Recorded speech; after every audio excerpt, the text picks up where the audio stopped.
Alright, this is going to be a first video for this channel, and it's going to be a video where I answer questions that Myria has written out on a piece of paper for me.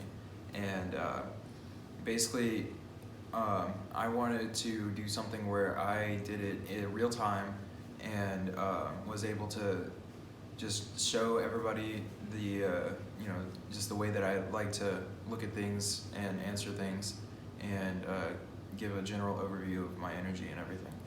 So let's go ahead and start. Okay, the first question is, how can you tell if you still have karma? Well, okay, so that one is an interesting question because you have to know exactly what karma is. So what karma is in my view of it, what it means is action. So it's every action or deed or doing that you do. So basically, like when you, like say I decide to move my hand like this, that creates karma or action because I'm making an action of doing that. So as long as you're alive, you're always going to have karma because you're always going to be doing things and you're always going to have action. But how to know that you've reduced your negative karma or your negative past doings is if you can basically,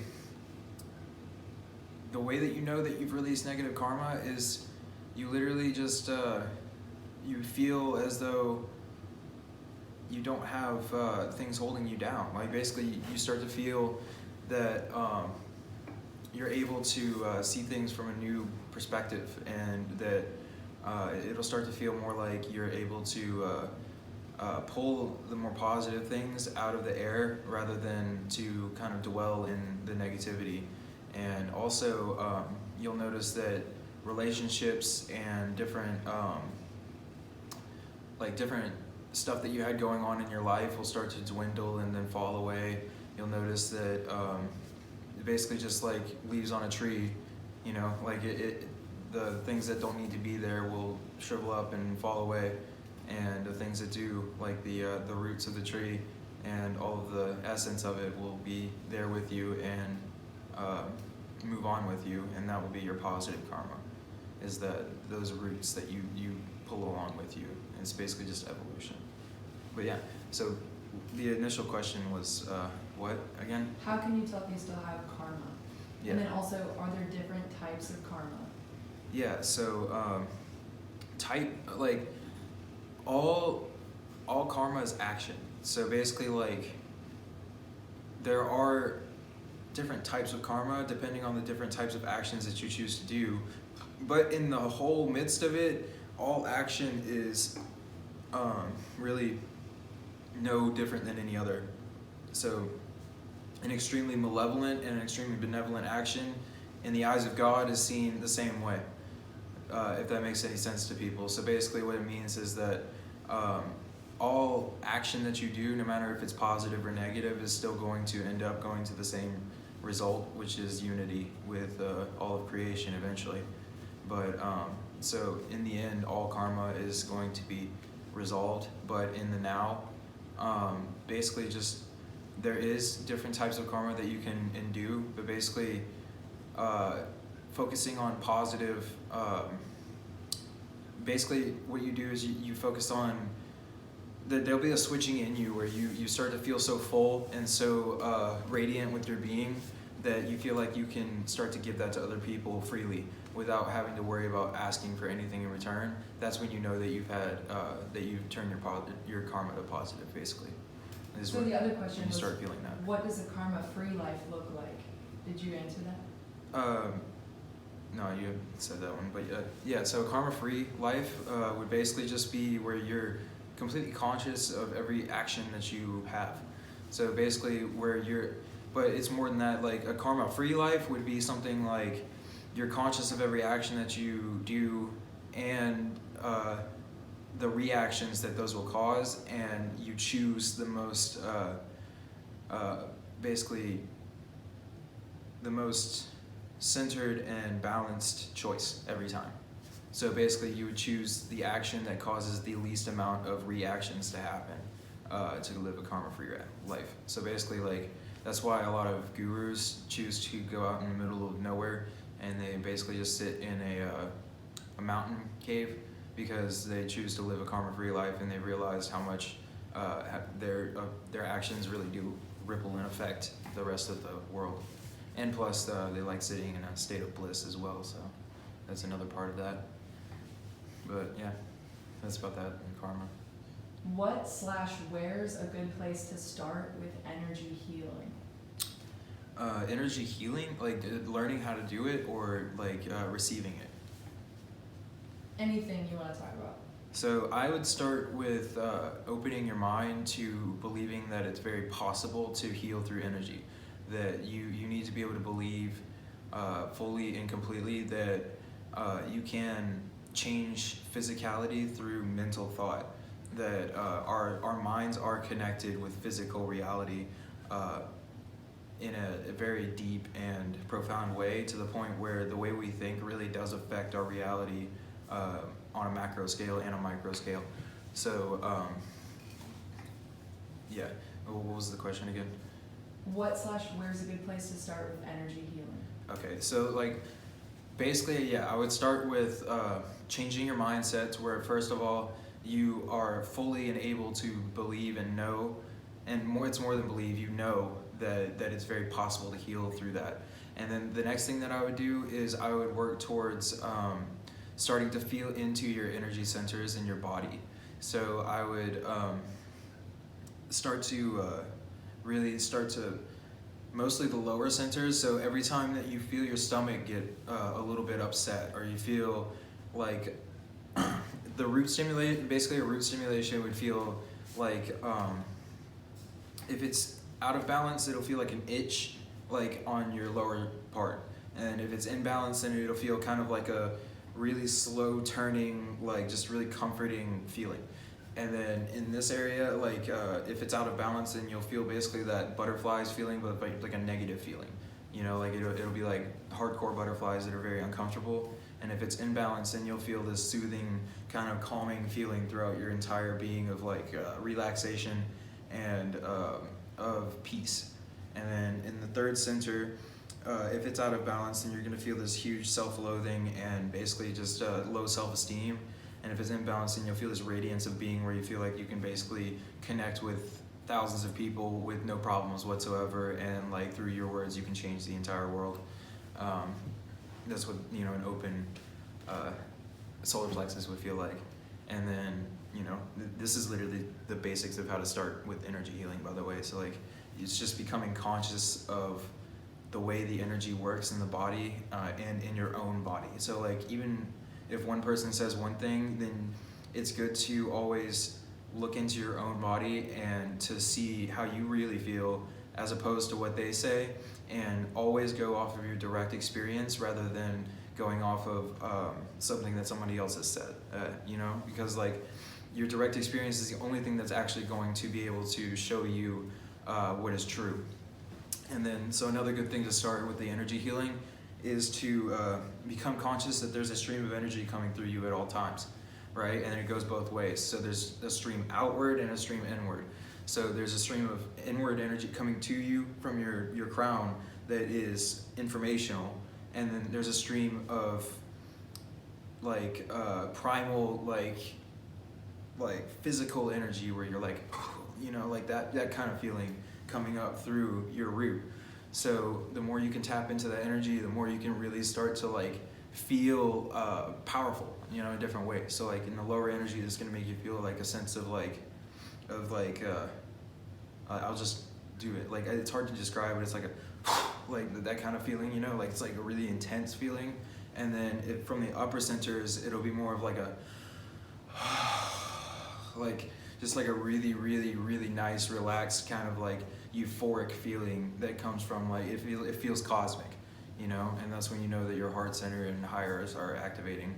And when your lower sensors are activating, you'll know it, because it's going to feel something along the lines of like how you feel when you're doing a bench press at the gym, or like how you feel when you're like doing a sprint, you know, like something like that. But that's a lower center activation. So that's just another part of like where to start with the energy healing.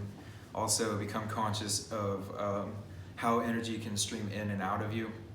So understand that all these energy centers are literal spinning vortexes of energy that can pull in and push out energy. So if you're unconscious of the energy that's coming into you, then what'll happen is that it'll store in you and you won't know how to dissipate it correctly, or it will literally, it'll be like, imagine getting a little bit of oil in your gas line. You know, it's something like that where it's not that bad at a small amount, but like if there's more than that small amount, then it's going to end up causing major problems after a little bit of time.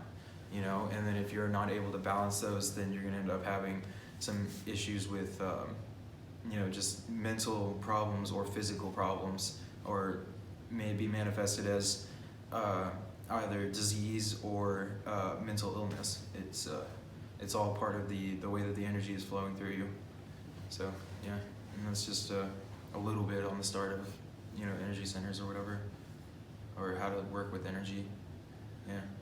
What does alignment look like, and what does alignment feel like? Okay, alignment looks like peace.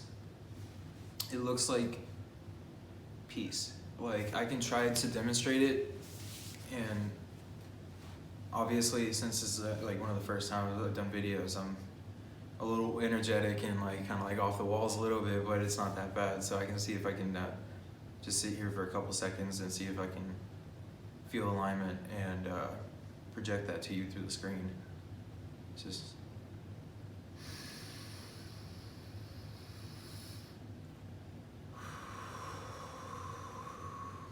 and what I'm doing here is breathing in calmness and clarity, and breathing out nervousness and negativity.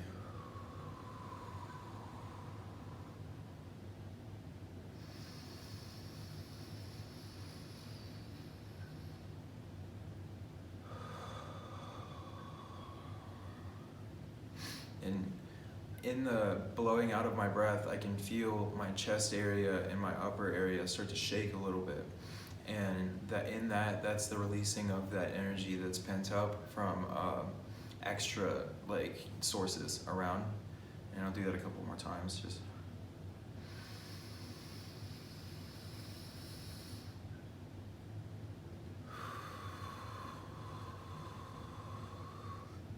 And with the breath work, it's very important to breathe through any of those shaky feelings that you have, and just continue to make sure that you are very conscious of keeping your breath smooth and steady, and making sure that you're bringing in as much oxygen into your body as possible and exhaling the most carbon dioxide as possible. Even just doing 4 breaths right there has just made me feel much more aligned. And it makes me feel much more in sync and just happy and just good. And it just makes you feel very peaceful, being okay with being alive and okay with just talking, But yeah. What are some easy ways to reprogram your mind and body?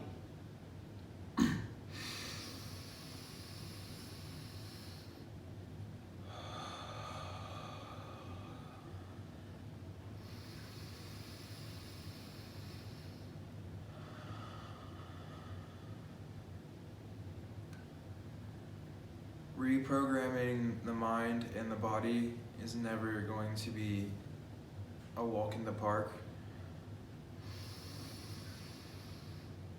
But the easiest way to start doing it is to become conscious of your thought patterns and to become conscious of your negative emotions. So become conscious of every time that you feel anything that you feel is not what you want to feel. So if you feel a negative emotion, you have to, in the moment of feeling that negative emotion, become conscious of it, and then choose to, in that moment, switch your feelings using the power of your mind to positive feelings in that exact time. So literally just become more aware of the present moment and your thoughts that are coming to you and streaming to you, and start to think of your thoughts more of like a Netflix show that you can't turn off for a while, and like it's streaming to you literally. So like these thought streams are coming to you, and you're watching them like a show and not judging them, and then basically learning a lesson from it and moving on. So like any reason why you watch a Netflix show, right, is like it may not be to learn a lesson particularly, but you're trying to take something from it, right? So the best thing to do would be to become conscious of your thoughts as if they are a movie reel that's streaming across your mind's eye, and to literally realize that these emotions that are attached to the thoughts are just as real as the emotions that actors are feeling on a screen. And once you become conscious of that, then you can choose what emotions you want to feel whenever you want to feel them. What can you do to strengthen and purify and connect with your being and your truth? You have to become conscious of what your truth is. To connect with your being. So, like, do you mean by like your soul being, like your higher self? Like, what do you mean by your being? Like you're just your sense of self? Yourself, like your heart center, your soul, and the physical, but then also your spiritual energies as well. Yeah, so what you have to do is you have to lose your sense of yourself from this lifetime to gain your sense of self that you've had for your entire being. So in this lifetime, you've developed this sense of who you are through the actions that you've gone through and the decisions that you've decided to make in this life. But there's more actions and consequences that you've had that you're very unconscious of that have been from many, many previous lives. And also, just like, what was the question again? Sorry. Oh, jeez. Right. What can you do to strengthen and purify and connect with your being and your truth? Yeah, okay. So basically, become conscious of what your truth is. So like you have to lose your sense of yourself here and let yourself die to this reality in order to be able to be reborn into the reality that you want. So basically, in order to be able to find your real truth. Not talking about actual death.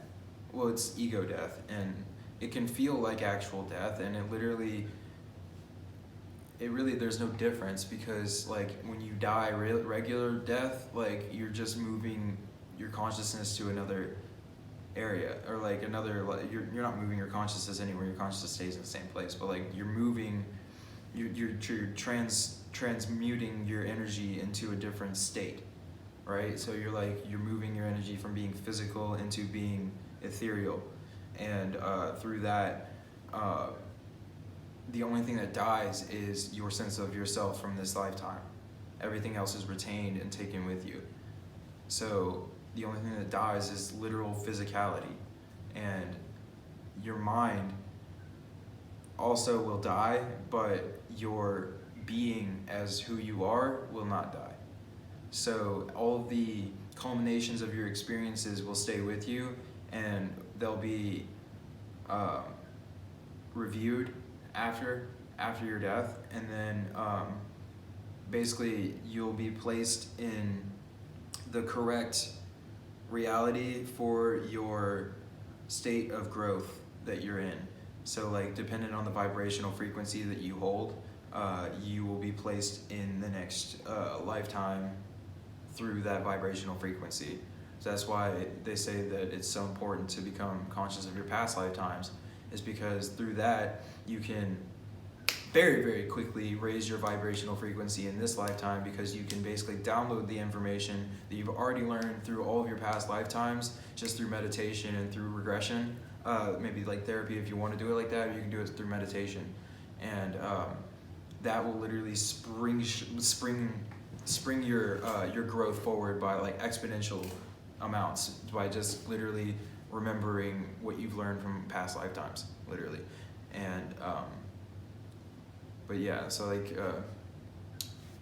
the question was about like finding your true self, right?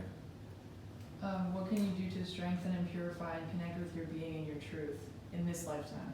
In this life, yeah, so for one, start to try past life regression therapy, or try to do that on yourself. So try meditating and trying to like really look into it, you know, look into stuff about that. And then to connect to your truth now also, what you can do is you can start to meditate more. You can start to let go of these attachments that you have to things.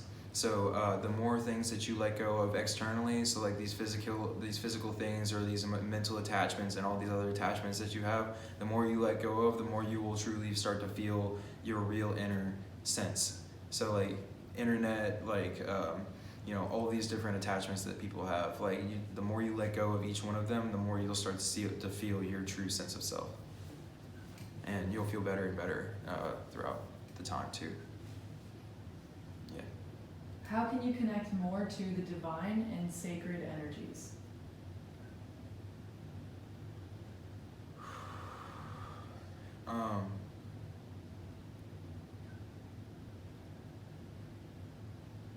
It depends if you're on a journey already or not.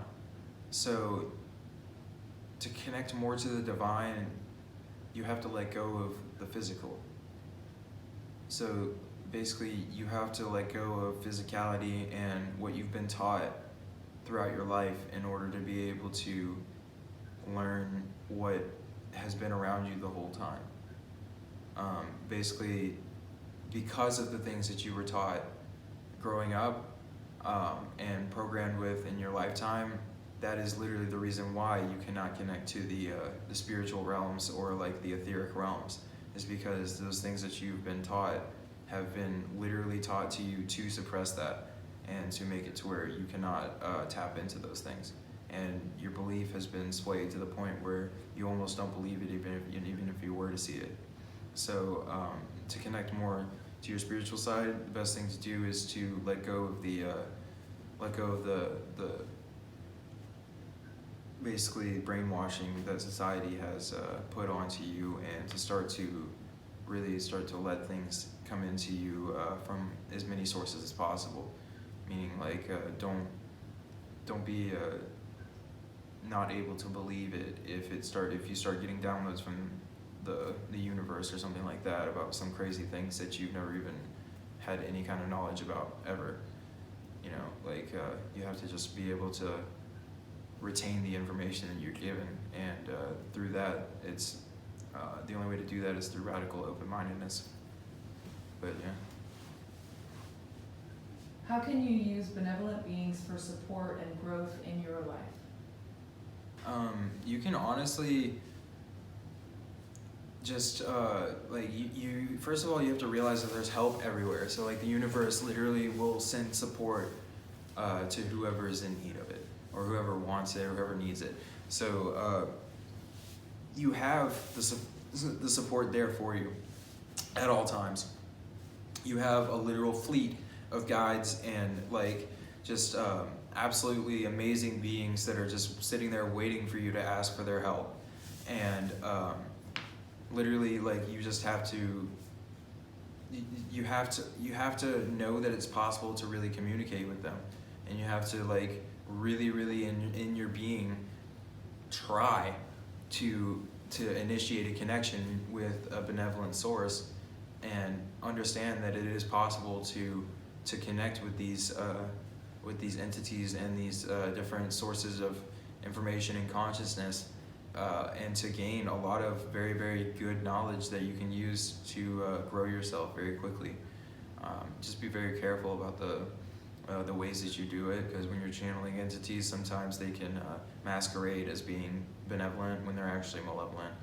But most of the time you'll be able to figure that out, or if you don't want to have to worry about that, then you can do something called the lesser bandaging ritual of the pentagram, which is just it's a ritual that you can do to basically release negative entities from your area, and you can like look it up online. It's pretty simple to do, and you know, that is very helpful, and has been for occult practices for centuries. Yeah. The what? The lesser what? The lesser banishing ritual of the pentagram. What are some easy and fast ways, last question, what are some easy and fast ways to change your being, life, and reality into more positivity or more positively?